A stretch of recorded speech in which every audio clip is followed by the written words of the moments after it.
अमेठी में कौन जीतेगा, के.एल. शर्मा या फिर स्मृति ईरानी? आज इस पर बात कर लेते हैं। दरअसल आपको बता दूं कि अमेठी में चुनाव जब स्मृति ईरानी का टिकट हुआ, उसके बाद ये लगा कि स्मृति ईरानी इस अमेठी के इस चुनाव में एक तरफा उनको वॉकओवर मिल गया है, क्योंकि राहुल गांधी पर संशय था कि राहुल गांधी चुनाव लड़ेंगे नहीं लड़ेंगे।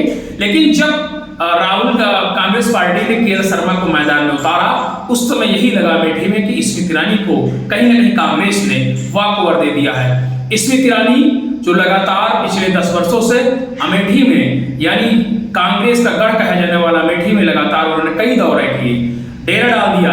यहां तक उन्होंने अमेठी में अपना मकान बना लिया, अमेठी को अपना घर बना लिया और अमेठी में अपना वोटर आईडी कार्ड भी बनवा लिया अमेठी का।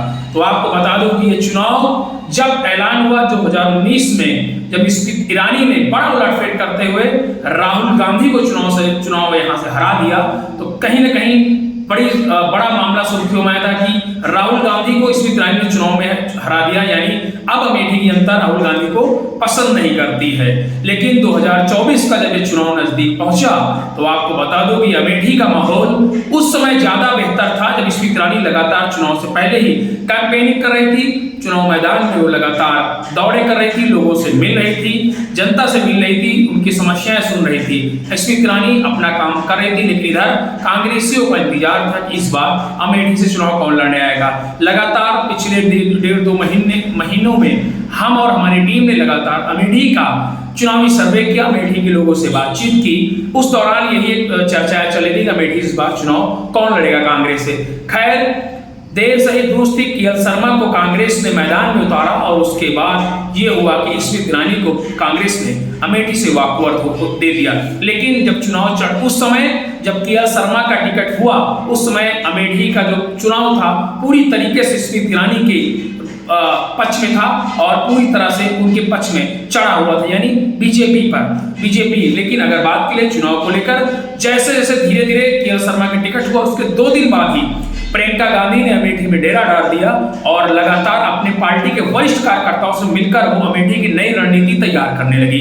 आपको बता दूं कि अमेठी में कांग्रेस ने भी पॉलिसी की, उन्होंने जो ब्राह्मण चेहरे थे उनको उन्होंने कमान सौंप दी, और जिससे ये हुआ कि अमेठी का कुछ भाग ब्राह्मणों का वो जो है कहीं ना कहीं कांग्रेस को डाइवर्ट हुआ है। पूरा भाग तो नहीं कह सकता हूं, लेकिन कुछ अधिक भाग अमेठी का जो ब्राह्मणों का है वो कहीं ना कहीं जो है कांग्रेस को डाइवर्ट हुआ। और दूसरी बात, जो अमेठी का दलित वोटर है, हम लोग हमारी टीम लगातार दलित वोटरों से बात भी की, कहीं ना कहीं दलित वोटरों का भी एक बड़ा मजमा इस बार कांग्रेस की तरफ अपना रुख किया है अमेठी में। चुनाव कौन जीतेगा कौन हारेगा ये तो मुझे नहीं पता है, लेकिन अमेठी का चुनाव यानी स्मृति ईरानी का चुनाव इस समय फंसा हुआ है। आपको बता दूं कि अमेठी के राजा संजय सिंह, उनका भी इस चुनाव में, क्योंकि वो पूर्व में विधायक रह चुके, फिलहाल वो चुनाव न लड़े हों, संजय सिंह, अमिता सिंह इससे पहले चुनाव हार गए विधानसभा का, लेकिन उसके बावजूद उनका साइलेंट रहना, जो उनके पास तकरीबन 15 से 20 हजार वोटर मतदाता है, उनका कहीं ना कहीं रुख कहां पर गया है, ये बहुत बड़ा फैक्टर भी होने वाला है।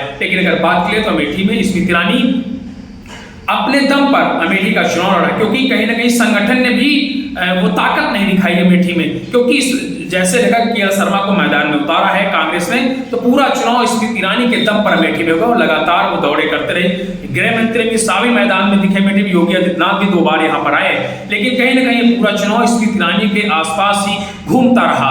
और आपको थोड़ी सी नाराजगी जनता में भी देखने को मिलेगी, जो मौजूदा सांसद हैं उनके जो करीबी लोग रहे, उनसे कहीं ना कहीं जो पिछले 10 वर्षों उनके काफी करीबी लोग रहे, उनसे भी थोड़ा सा लोग जो है नाराज दिखे। नाराजगी की वजह क्या है ये तो हम नहीं जानते, लेकिन कहीं ना कहीं थोड़ी सी नाराजगी भी देखने को मिली। तो यूं कहें कि 4 जून को मतदान अमेठी का रिजल्ट आना है, लेकिन अगर बात करें चुनाव को लेकर, तो कहीं ना कहीं इस बार अमेठी का चुनाव बीजेपी और कांग्रेस को लेकर जिस तरह से रणनीति चल रही थी कि चुनाव 4 जून बाद कौन जीतेगा, तो 4 जून का इंतजार तो के.एल. शर्मा और स्मृति ईरानी जी को दोनों लोगों को करना होगा। लेकिन अभी अगर बात की अभी क्या माहौलों को देखते हुए अगर बात की जाए, क्योंकि के.एल. शर्मा इस चुनाव में उन्होंने अपनी पुरानी रणनीति, क्योंकि वो सोनिया गांधी के प्रतिनिधि हुआ करते थे, काफी अरसे तक रायबरेली के प्रतिनिधि रहे और वो अमेठी और रायबरेली में हमेशा कांग्रेस को चुनाव लड़ने का काम करते थे। इस बार उनको खुद चुनाव लड़ना था तो उन्होंने अपनी पुरानी रणनीति का भी इस्तेमाल किया और कहीं ना कहीं ये रणनीति अभी तक तो कारगर साबित हो रही है। लेकिन अब देखने वाली बात ये होगी कि इस बार अमेठी की जनता किसे अपना बॉस चुनती है, के एल शर्मा या फिर स्मृति ईरानी को। इस बार चुनाव अमेठी का अभी तो हमारे हिसाब से फंसा लग रहा है, लेकिन 4 जून को पता होगा कि अमेठी का बॉस कौन होगा।